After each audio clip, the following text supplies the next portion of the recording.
시작하시죠. 배혜철 변호사입니다. 비상계엄의 정당성을 변론하고 국무회의, 포고령, 기획재정부 문건에 대해서 부연하겠습니다.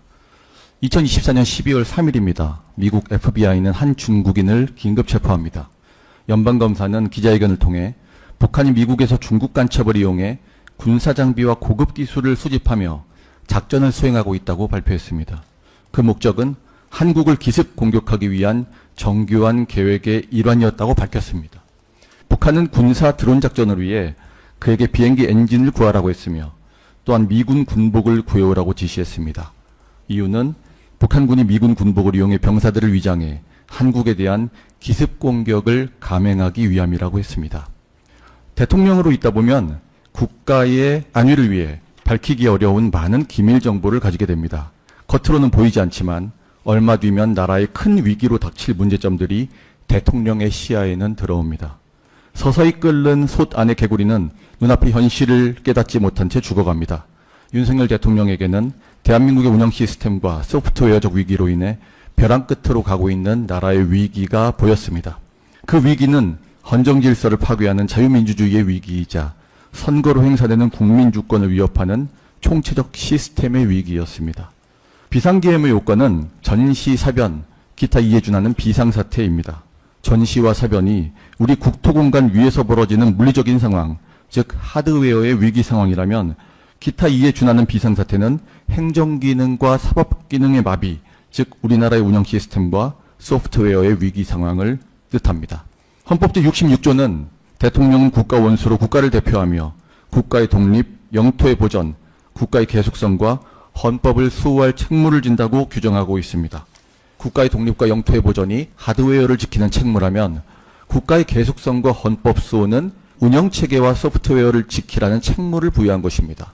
따라서 우리 헌법은 전시, 사변이라는 하드웨어의 위기 상황뿐 아니라 국가의 운영 시스템과 소프트웨어의 위기 상황이 발생할 때도 국가 긴급권인 비상계엄을 행사할 수 있는 권한을 대통령에게 부여하고 있습니다.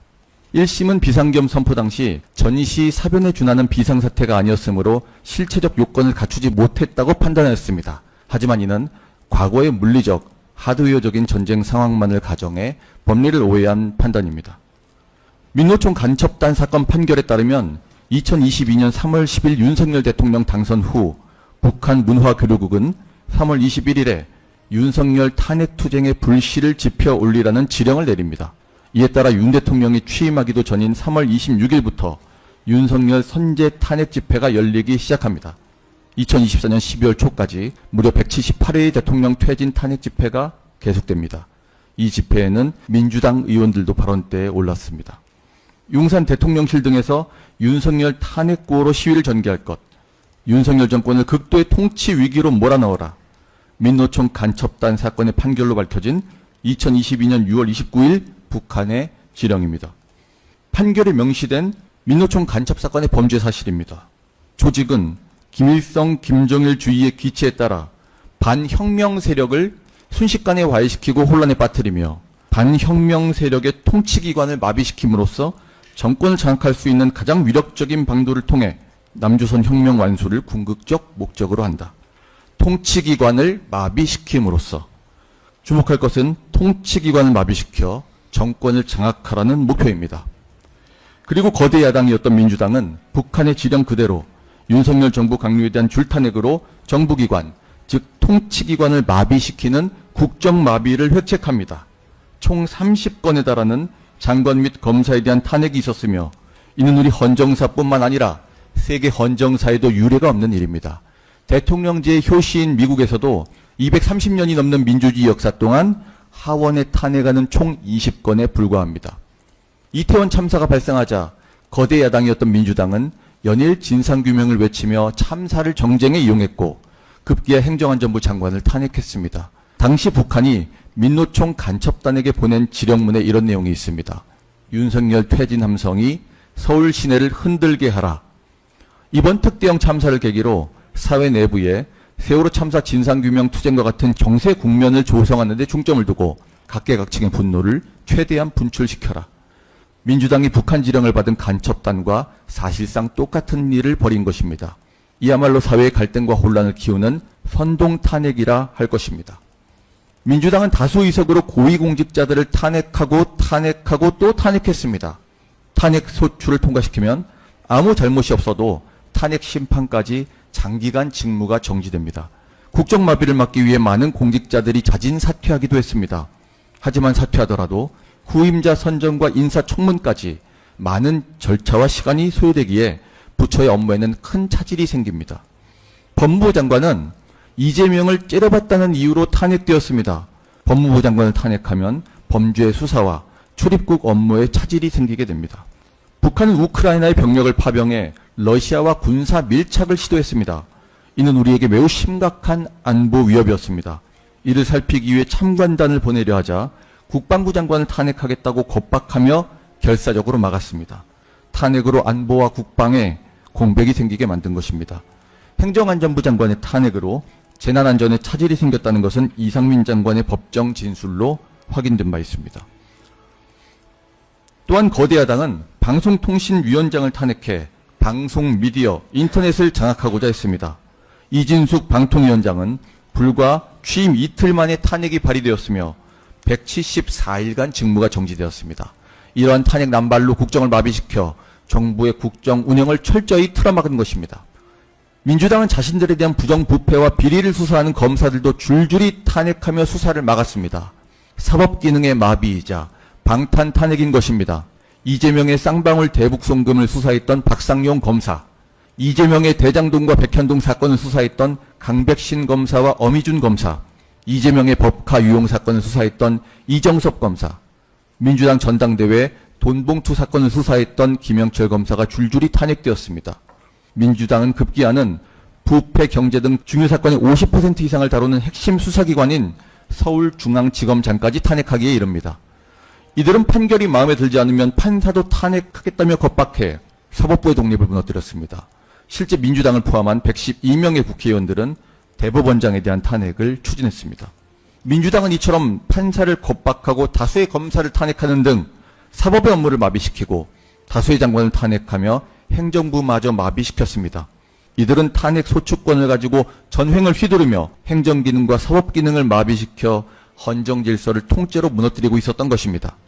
총 30차례의 정부 강요와 검사에 대한 탄핵 소추, 결국 장관들이 국정 마비를 막기 위해 사임을 택하며 국무회의의 기능이 정지될 위기에 처하게 됩니다. 윤 대통령 탄핵 소추 이후에는 대통령 권한대행 한덕수 총리에 대한 탄핵안을 통과시키고 기획재정부 장관, 부총리에 대한 탄핵까지 추진해 국무회의 자체가 제대로 기능하지 못하고 국정은 총체적으로 마비되었습니다. 이것이 끝이 아닙니다. 지난 민주당 정부의 안보라인 고위직 인사 4명이 주한 중국 대사관에 사드 배치와 관련된 국가 기밀 정보를 넘겨준 간첩 사건을 감사원이 적발하자 감사원장마저 탄핵하기에 이릅니다. 자신들의 간첩 행위를 감사원이 적발하자 이를 무마하기 위한 이적 탄핵이 아닐 수 없습니다. 윤 대통령은 민주당이 감사원장에 대한 탄핵으로 국가의 감사 기능을 무력화시키며 이적 행위까지 탄핵으로 덮는 것을 보고 이것이야말로 자유민주주의와 헌정질서를 무너뜨리는 위기 상황이라고 판단했습니다. 이처럼 거대 야당은 선동 탄핵, 방탄 탄핵, 이적 탄핵으로 대한민국을 파괴하고 있었습니다. 또한 민주당은 안보 경제와 같은 국가의 본질 기능과 마약 범죄 단속, 민생 치안 유지를 위한 모든 주요 예산을 전액 삭감해 국가 본질 기능을 훼손했고 대한민국을 마약 천국, 민생 치안 공황 상태로 만드는 예산 폭거를 저질렀습니다. 민주당은 정부 예산에서 재해대책 예비비 1조 원, 아이돌봄 지원수당 384억, 청년 일자리, 심해 가스정 개발 사업 등 총 4조 1천억 원을 삭감하였습니다. 심지어 군 초급 간부 봉급과 수당 인상, 당직 근무비 인상 등 군 간부 처우 개선비조차 제동을 걸었습니다. 검찰과 경찰의 특경비, 특활비 예산은 아예 0원으로 깎았습니다. 금융 사기 사건과 사회적 약자 대상 범죄, 마약 수사 등 민생 침해 사건 수사, 그리고 대공 수사에 쓰이는 긴유한 예산입니다. 마약, 딥페이크 범죄 대응 예산까지도 대폭 삭감했습니다. 실제 민주당의 특활비 전액 삭감 후 마약 사범 단속을 위한 위장거래 수사, 딥페이크 수사, 도박 사이트 수사는 2025년에 사실상 중단되었습니다. 대통령실의 특활비도 0원으로 만들어 손발을 꽁꽁 묶었습니다. 하지만 윤 대통령을 탄핵시키고 자신들이 정권을 잡자 특활비와 특경비를 모두 부활시킵니다. 2024년 예산 폭거를 저지를 당시 민주당은 특활비와 특경비가 없다고 해서 국정이 마비되지 않는다고 했습니다. 하지만 정권을 잡자 우상호 정무수석은 특활비와 특경비를 증액해달라며 이렇게 말했습니다. 막상 운영하려고 보니 어려움이 있다. 국가 살림이 정상적으로 돌아가게 해달라. 국민들에게 죄송하다. 뻔뻔해도 너무 뻔뻔합니다. 윤석열 정부 때는 국정 마비가 되지 않는다던 예산이 이재명 있을 때는 없으면 살림이 정상적으로 돌아가지 않는, 풀어 말하면 국정 마비가 되는 필수 예산이 된 것입니다. 500억이 넘는 특활비와 특경비가 없을 때 국정이 마비된다는 사실을 민주당 스스로 증명한 것이라 하겠습니다. 민주당은 경제 관련 예산도 대거 삭감해 대한민국의 미래 성장 동력까지 꺼트리려 했습니다. 원전 생태계 지원 예산은 삭감하고 체코 원전 수출 지원 예산은 무려 90%를 깎아버렸습니다. 차세대 원전 개발 관련 예산은 거의 전액을 삭감했습니다. 국가의 미래 에너지 확보를 위한 동해 가스전 시추 예산, 이른바 대왕고래 예산 사업도 사실상 전액 삭감했습니다. 청년 일자리 지원 사업, 취약계층 아동 자산 형성 지원 사업, 아이들 돌봄 수당까지 손을 댔습니다. 재난과 위기 상황에 대응하기 위한 예비비는 무려 2조 원을 삭감하고 팬데믹 대비를 위한 관련 R&D 예산도 삭감했습니다. 하지만 동해가스전 대왕고래 탐사가 대사기극이라며 예산을 전액 삭감했던 민주당이 정권을 잡자 대왕고래 프로젝트를 다시 부활시켰습니다. 예비비도 이전 수준으로 복원했죠. 예산 폭거로 국정을 마비시키려 했던 민주당의 악의가 국민 앞에 드러나는 순간입니다. 이뿐만이 아닙니다. 국가의 안보 역시 민주당의 핵심 국방 예산 삭감으로 심각한 위기에 처했습니다.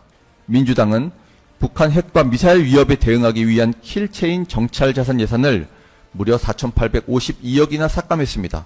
전술 데이터링크 시스템 예산 796억 삭감, 대량 응징보복 핵심 부대 전력 보강 예산 35억 삭감, 한국형 미사일 방어 체계 구축도 예산 삭감으로 개발 중단 위기에 처하도록 했습니다. 장거리 유도탄 사업을 위한 예산 96% 삭감, 정밀 유도포탄 연구개발 사업 예산 84% 삭감, 현대전의 총아인 드론 통합체계 예산 100억 가운데 99억을 삭감해서 드론 사업은 아예 중단되었습니다.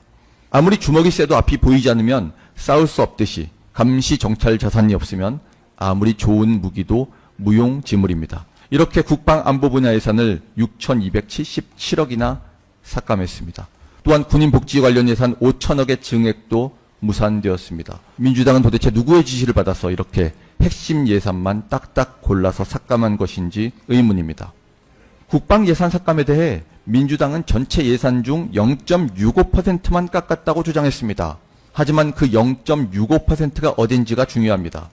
윤 대통령은 마치 사람의 두 눈을 빼놓고 몸 전체에서 겨우 눈알 2개를 뺐다고 말하는 것과 같은 이야기라고 호소했습니다.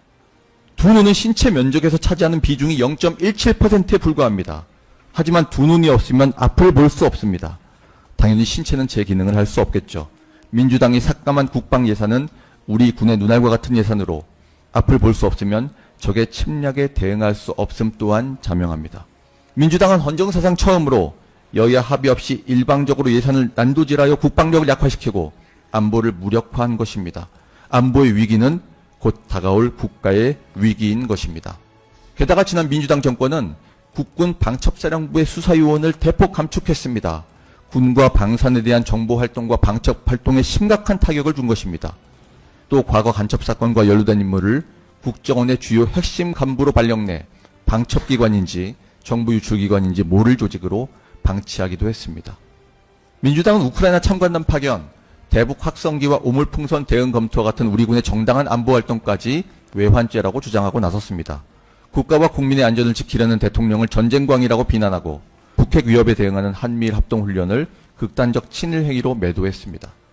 1차 대통령 탄핵 소추안에는 북한, 중국, 러시아를 적대시한 것이 탄핵 사유라고 명기하기까지 했습니다. 민주당이 190석을 가지고 있으면서 대한민국 편이 아니라 북한, 중국, 러시아의 편에 서 있는 것입니다. 윤 대통령은 이런 상황이 겉으로는 멀쩡한 것처럼 보이지만 실질적으로는 전시사변에 못지않은 국가 위기 상황이라고 판단한 것입니다. 윤 대통령이 비상계엄 선포로 호소했던 안보 위기의 비상벨은 현실이 되어 국민들은 민주당이 정권을 잡은 후 안보와 국방이 무너지고 있는 모습을 목도하고 있습니다.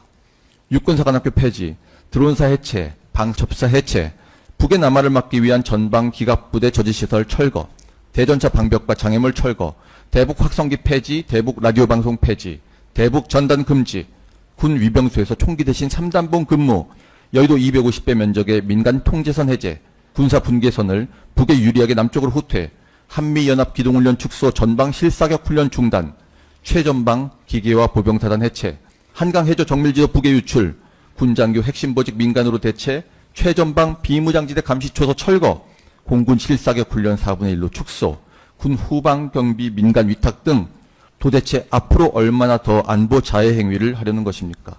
이렇게 우리 군의 안보가 무너지고 있는 사이 북한의 철책은 남하에 군사 분계선 80m 코앞까지 내려왔고 우리 최전방 GOP 병력은 22,000에서 6,000명으로 마이너스 75%를 축소시킨 반면 북한은 최전방 인원을 오히려 5배 늘리고 있습니다. 윤 대통령이 비상계엄으로 호소했던 안보의 위기 상황이 점차 현실로 드러나고 있습니다. 2023년 중앙선관위를 포함한 국가기관들이 북한에 의해 심각한 해킹을 당했습니다. 이에 윤석열 정부는 국가정보원을 통해 선관위에 대한 사이버 보안 점검을 실시했습니다. 전체 장비 중 5%만 점검에 응했음에도 심각한 보안 문제가 드러났습니다. 첫째, 인터넷을 통해 선관위 통합 선거인명부의 해킹으로 접근, 사전투표하지 않은 사람을 투표한 사람으로 표시하거나 존재하지 않는 유령 유권자도 정상적인 유권자로 투표하게 하는 등 선거인 명부의 내용을 변경할 수 있었습니다. 둘째, 선관위 내부 시스템에 침투해 사전투표용지에 날인되는 직인 파인을 절취할 수 있었으며 사전투표용지 출력 프로그램도 통제되지 않아 사전투표용지와 동일한 투표지를 무단 인쇄할 수 있었습니다. 셋째, 사전투표소 통신장비에 외부의 PC를 연결해 내부 선거망으로 침투할 수 있었습니다. 넷째, 개표 시스템의 보안 관리가 미흡해 해커가 개표 결과값을 변경할 수 있었습니다. 다섯째, 투표지 분류기에 USB를 무단 연결해 해킹 프로그램 설치가 가능했고 이를 통해 투표지 분류 결과를 바꿀 수 있었습니다. 여섯째, 시스템 접속 시 사용하는 패스워드도 1, 2, 3, 4, 5처럼 단순해 손쉽게 침투가 가능했습니다. 일곱째, 선관위는 북한의 해킹 공격을 전혀 인지하지 못했고 대응 조치도 하지 않았습니다. 보안점검팀은 국제 해킹 조직들의 통상적 해킹 수법으로 선관위 시스템에 침투할 수 있어 북한 등 외부 조직의 공격이 언제라도 가능한 상황이라고 설명했습니다. 선거제도는 민주국가의 주권을 실현하는 제도이며 참정권은 국민주권의 핵심으로 가장 중요한 기본권입니다. 따라서 선거관리는 그 투명성과 공정성이 확실하게 담보되어야 합니다. 하지만 북한의 선관위에 대한 해킹은 현실적 위협임이 사실이며 그동안 선거 소송에서 드러난 투표용지 관련한 문제점, 선거 때마다 사전투표를 중심으로 통계적 이상 현상이 발생해 선거 결과를 납득하기 어렵다는 수리과학적 논거 등에 비추어 중앙선관위의 전산 시스템에 대한 투명한 점검 필요성이 설득력 있게 제기되어 왔습니다. 우리나라 선거에서 부정선거를 가능하게 하는 선관위의 엉터리 시스템이 드러났다는 것은 이번 지방선거를 언급하지 않아도 국민 모두가 알게 된 사실입니다. 칼에 찔려 사망한 시신이 다수 발견되었는데 살인범을 특정하지 못했다고 하여 살인사건이 없었다고 말할 수는 없는 것입니다. 자유민주주의와 법치주의를 지향하는 정상적인 국가에서 선거 소송에서 발견한 부정사례를 대법관과 선관위가 수사 의뢰하고 적극 협력해서 부정선거가 일어났는지를 철저히 확인해야 하는 것입니다. 그럼에도 사법부와 선관위는 그동안 이를 은폐하였다고 하여도 과언이 아닙니다. 선관위의 전산 시스템이 해킹과 조작의 무방비이고 정상적인 국가 전산 시스템의 기준에 현격히 미달하는데도 이를 시정하려는 어떠한 노력도 하지 않습니다. 또한 발표된 투표자 수와 실제 투표자 수의 일치 여부에 대한 검증과 확인을 거부하고 있습니다. 그렇다면 이는 국민의 주권을 도둑질하는 행위이고 자유민주주의를 붕괴시키는 총체적인 선거 부정 행위가 될 것입니다. 미국 트럼프 대통령은 2018년 9월 외국에서 미국의 선거 인프라에 무단으로 접근하거나 선전 및 허위 정보를 유포하는 등의 선거 개입을 차단하기 위해 비상사태를 선포했습니다. 선거 개입과 부정선거의 위협은 국가의 주권을 침탈하는 것이라며 트럼프는 이를 단호히 비상사태로 규정한 것입니다. 그렇다면 우리나라의 현실은 어떠합니까? 미국의 싱크탱크인 스팀슨 센터는 2026년 2월 말 중국 공산당이 통일 전선 조직을 총동원해 한국의 여론을 조작하고 선거에 조직적으로 개입하고 있다는 보고서를 발간했습니다. 북한의 선거 개입은 김숙희 등 해킹 그룹에 의해 이루어지고 있으며 북한은 2021년부터 2023년까지 모두 8차례에 걸쳐 선관위에 해킹 공격을 가했습니다. 그 결과 선관위의 업무 자료가 탈취되었다는 점이 밝혀졌습니다. 그렇다면 미국의 트럼프 대통령이 그러했던 것처럼 주권의 훼손 위험을 비상사태로 보는 것이 타당할 것입니다. 이에 윤 대통령은 주권을 수호하고자 비상계엄을 통한 계엄법 제7조의 행정사법사무관장 권한에 따라 선거관리위원회에 시스템 보안 사항을 점검하도록 한 것입니다. 미국 트럼프 대통령은 취임 첫날 국가 비상사태를 선포하고 군을 투입했습니다. 미국이 국가 비상사태인가에 대한 판단은 다를 수 있습니다. 하지만 불법 체류자와 마약 카르텔, 에너지 부족 등 미국이 당면한 위기에 맞서 미국 국민들을 지키기 위한 대통령의 결단이었음은 분명해 보입니다. 잠시만요. 지금 이 사건하고 관련 없는 내용도 좀 나오고 있는데요. 그런 부분은 빼시고 이 사건과 관련되는 거 위주로 이제 간략하게 정리하시죠. 30분이 거의 다 지난 것 같습니다. 마무리 빨리 하겠습니다. 당장 2024년 적발된 민주노총 간첩단 사건만 봐도 반국가 세력의 실체를 쉽게 확인할 수 있습니다. 이들은 북한 공작원과 접선하여 직접 지령을 받고 군사시설 정보 등을 북한에 넘겼습니다. 북한의 지령에 따라 총파업을 하고 미국 대통령 방한 반대, 한미연합훈련 반대, 한미일 삼각동맹 반대 등의 반국가 활동을 펼쳤습니다. 심지어 북한의 지시에 따라 선거에 개입한 정황도 드러났습니다. 민노총 간첩 사건에 대한 2024년 판결문에서도 나타나듯 북한은 보수정당 집권 저지 등 국내 선거 개입 활동을 지령으로 내렸습니다. 거대 야당은 자신들의 폭주가 국회의 정당한 권한 행사라고 강변합니다. 그러나 국회의 헌법적 권한은 국민을 위해 쓰라고 부여되는 것이지 정부 기능을 마비시키라고 주어진 것이 아닙니다. 그럼에도 그 권한을 악용한다면 이것이야말로 헌정 질서를 붕괴시키는 국헌문란의 다름 아니고 무엇이겠습니까? 2024년 12월에 대한민국은 거대 야당인 민주당의 의회 독재와 폭거로 국정이 마비되고 사회 질서가 교란되며 행정과 사법의 정상적인 수행이 불가능한 상황이었습니다. 나아가 국민주권의 핵심인 참정권이 훼손되는 선거관리 시스템의 위기는 대한민국 운영체제의 만국의 위기로서 대통령은 이 운영체계를 지켜낼 책무가 있었습니다. 윤 대통령은 행정과 사법 기능이 마비되는 이 같은 위기 속에서 비상계엄령 발동을 생각하게 되었습니다. 거대 야당 민주당이 헌법상 권한을 남용하여 위헌적 조치들을 반복했지만 헌법의 틀 내에서 대통령의 권한을 행사하기로 했습니다. 현재의 국정 마비 상황을 사회 교란으로 인한 행정사법의 국가기능 붕괴 상태로 판단하여 계엄령을 발동하되 그 목적은 국민들에게 거대 야당의 반국가적 폐악을 알려 이를 멈추도록 경고하는 것이었습니다. 과거에는 계엄이 재래식 전쟁을 대비하기 위한 것이었다면 우리 헌법은 이에 준하는 국가 비상사태라는 규정도 두어 전쟁 이외의 다양한 국가 위기 상황을 계엄령 발동 상황으로 예정하고 있습니다. 1심은 비상계엄이 재래식 전쟁 시에만 발동할 수 있는 전시계엄이라며 법리를 오해하고 있으나 역사적으로도 비전시계엄이 발동된 사례가 있습니다. 1972년 10월 17일 비상계엄은 사회질서의 동요가 우려되어 이를 미연에 방지하기 위해 선포되었습니다. 또한 1979년 10월 27일 비상계엄은 박정희 대통령의 서거에 따른 안전보장과 질서를 유지하기 위해 선포되었습니다. 비전시 계엄의 사례가 충분히 있기 때문에 국정마비 위기 상황에 있다면 반드시 전시가 아니더라도 계엄을 발동할 수 있는 것입니다. 국민들에게는 계엄이라는 단어에서 연상되는 부정적 기억도 있을 것입니다.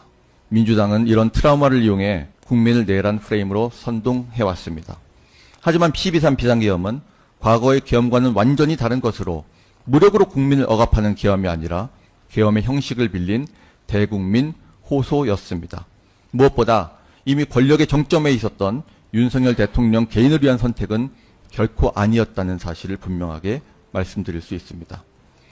대통령에게 가장 편하고 쉬운 길은 힘들고 위험한 일을 굳이 버리지 않고 모든 사람들에게 듣기 좋은 말을 하며 임기 5년을 적당히 보내는 것입니다. 그러면 퇴임 대통령의 예우를 누리며 편안한 노후를 보낼 수도 있을 것입니다. 대통령 개인의 삶만 생각한다면 비상계엄을 선택할 이유가 전혀 없는 것입니다. 하지만 윤 대통령이 비상계엄을 결단한 이유는 이 나라가 처한 절체절명의 위기를 더 이상 방치할 수 없다는 절박함 그것이었습니다. 윤 대통령은 주권자인 국민들께 거대 야당의 반국가적 폐악을 알리고 국민들께서 매서운 감시와 비판으로 비상사태 극복에 직접 나서 이들의 폭주를 멈추게 해달라고 호소하고자 했습니다. 마지막으로 국무회의 기획재정부 문건과 포고령에 대해 말씀드리겠습니다. 비상계엄은 국무회의의 심의를 거쳐 선포되어야 합니다. 그리고 윤 대통령이 비상계엄을 논의하는 국무회의를 소집했다는 점은 CCTV로 명백히 확인됩니다. 하지만 소집 이유가 사전에 유출될 경우 국회에 대규모 인파가 모여 안전사고가 우려되었습니다. 그래서 일부 국무위원들을 순차 소집하기로 결정한 것입니다. 여러 국무위원들이 반대했지만 국무회의는 심의기관입니다. 그리고 심의 내용은 대통령의 결정을 구속할 수 없다는 것이 통설과 판례입니다. 헌법은 비상계엄 시에 영장제도, 언론 출판 집회 결사의 자유, 정부나 법원의 권한에 대해 특별한 조치를 할 수 있도록 규정하고 있습니다. 이는 국가가 위기에 처한 순간에 적의 여론전과 정보전, 심리전 등에 대응하기 위해 반드시 필요한 사항입니다. 윤 대통령은 이와 같은 상징적인 의미에서 포고령을 바라보았습니다. 12상 비상계엄은 기존과 같은 계엄이 아니라 헌법 복원의 목적으로 발동된 것이기 때문입니다. 국회는 계엄을 해제할 수 있는 권한을 가지고 있었습니다. 그리고 민주당은 국회의 압도적 과반 의석을 점하고 있었습니다. 또한 윤 대통령은 김용현 장관에게 국회의원과 국회 관계자의 출입과 업무를 방해하지 않도록 각별하게 주의를 당부했습니다. 당연히 계엄의 해제를 예상했고 길어야 반나절을 넘기지 않을 것이라 예상했기에 포고령은 실행되지 않을 것으로 보았습니다. 하지만 제1심은 포고령의 형식적 문구에만 천착해 국헌 문란의 목적을 판단하는 오류를 범했습니다. 기획재정부 장관 문건은 국정마비를 타개하기 위한 예비비 확보, 민주당 집권 시 한 해 5조 원가량이 지급되었던 보조금 이권 카르텔의 차단, 위기 대응을 위한 긴급 재정경제명령을 준비하기 위해 김용현 장관이 아이디어 차원에서 구상한 것입니다. 윤 대통령에게 보고되거나 승인된 바도 없습니다. 또한 문건은 그 자체로 국회의 존속을 전제로 하기에 국회를 해산하려 했다는 주장과 모순됩니다. 윤석열 대통령이 1심 판결에 명시된 김용현 장관님과 말씀하신 내용입니다. 적당히 야당과 타협하고 편하게 대통령하면서 끝나고 나서도 편안한 노후 생활을 할 수 있지 않겠습니까? 하지만 그것은 국민에 대한 배신이라고 생각합니다. 내가 비록 어떠한 불이익을 당하더라도 국민께 부끄럽지 않은 대통령이 되고 싶습니다. 국회 독재가 자유민주주의를 파괴하며 세계 헌정사에서도 유례가 없는 줄탄핵과 예산삭감으로 국정마비와 안보 위기를 초래하고 있었습니다. 이때 윤 대통령은 나라와 헌정질서를 지키기 위해 비상사태를 선포하고 주권자인 국민들이 눈을 부릅뜨고 국회 독재의 폐악을 감시해달라고 피와 땀으로 지켜온 대한민국의 자유민주주의를 지키는 길에 모두 하나가 되어달라고 호소했습니다. 바로 국가 기능을 정상화시키고 자유와 주권을 되찾기 위해서입니다. 윤 대통령을 탄핵을 예견했음에도 언젠가 누군가 해야 된다면 바로 지금 하겠다는 국민과의 약속을 우직하게 지켰을 뿐입니다. 윤 대통령은 담화를 통해 국민들에게 말했습니다. 이 나라를 위기에 빠뜨리는 전체주의 이권 카르텔 세력과 싸워 국민들에게 주권을 찾아드릴 수 있다면 저는 어떻게 되더라도 아무런 후회가 없습니다.